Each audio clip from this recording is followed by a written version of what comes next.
இந்த சட்னி மட்டும் நீங்கள் அரைச்சிட்டிங்கன்னா இட்லி ஊற்றி ஊற்றி வச்சுட்டே இருப்பீங்க, பசங்க சாப்பிட்டுட்டே இருப்பாங்க. அவ்வளோ டேஸ்டியான சூப்பரான மதுரை தண்ணி சட்னி எப்படி செய்யலான்னு பார்க்கலாம் வாங்க. செம டேஸ்டியான சட்னி இது. இதுக்கு ரொம்ப குறைவான பொருட்கள், ஆனால் டேஸ்ட் வந்து நம்ம குருமா லெவலில் இருக்கும். அந்த அளவுக்கு டேஸ்டான சட்னி எப்படி செய்யலான்னு பார்க்கலாம் வாங்க. இதுக்கு வந்து ஒரு வெங்காயம் எடுத்துக்கிறேன்னா, ஒரு சின்னதாக ஒரு வெங்காயம் எடுத்துருக்கேன். அப்புறம் பச்சை மிளகாய், இஞ்சி, பூண்டு, அதுக்கப்புறம் பொட்டுக்கடலை, தாளிக்க கருவேப்பிலை, இவ்வளோதான் எடுத்திருக்கேன். ஃபஸ்ட்டு நான் என்ன பண்ணிக்கிறேன் அப்படின்னா, கொஞ்சமாக எண்ணெய் விட்டுட்டு பொட்டுக்கலையை வந்து லேசாக வறுத்து எடுத்துக்கிறேன். இந்த லேசாக வறுத்து எடுத்துக்கிறதுனால அந்த சட்னியும் சீக்கிரத்தில் வீணாக போகாது, வாசனையும் சூப்பராக இருக்கும் உங்களுக்கு. அதுக்காக லைட்டாக வறுத்து எடுத்துக்குங்க, கலர் சேஞ்ச் ஆகாத அளவுக்கு. நெக்ஸ்ட்டு இதை எடுத்து வச்சுட்டு அதுக்கப்புறம் தான் நம்ம என்ன பண்ணுறோம்னா வெங்காயத்தை வதக்கி எடுத்துக்க போகிறோம்.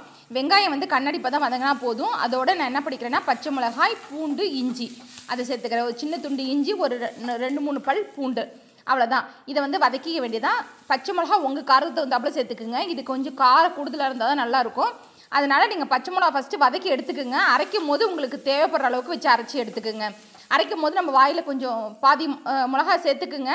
பத்தாவதுக்கு மறுபடியும் மிளகாய் சேர்த்துட்டு நீங்கள் அரைச்சி எடுத்துக்குங்க.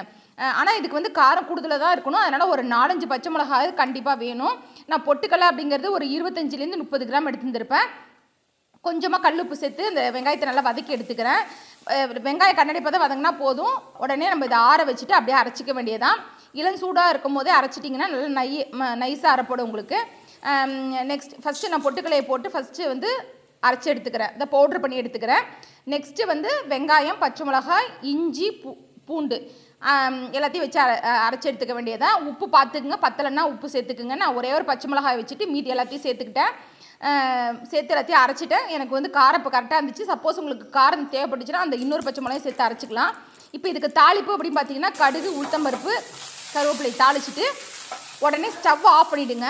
ஆஃப் பண்ணிவிட்டு அந்த சூட்லேயே நம்ம என்ன பண்ணுறோம்னா இந்த சட்னியை வந்து அப்படியே அந்த சூட்லேயே இருந்தாலே அந்த சட்னி வந்து நல்லா லைட்டாக உங்களுக்கு பிடிக்கிற மாதிரி இருக்கும். நீங்கள் தண்ணி தேவையான அளவு சேர்த்துட்டிங்கன்னா கரெக்டாக இதுமாரி இருக்கும். குருமா டேஸ்ட்டில் இருக்கும். செம்ம டேஸ்ட்டாக இருக்கும் மதுரை தண்ணி சட்னி. இதுக்கு பேரே தண்ணி சட்னி. அதனால் தேவையான அளவு தண்ணியை அதோட சேர்த்துக்குங்க. தண்ணியாக தான் இருக்கணும் சட்னி உங்களுக்கு. அதுக்கு தகுந்தாப்பில் உப்பு இருக்கான்னு பார்த்துக்குங்க. உரப்பு வந்து நான் 4-5 பச்சை மிளகா வச்சதுனா நல்லா காரமாக தான் இருந்துச்சு.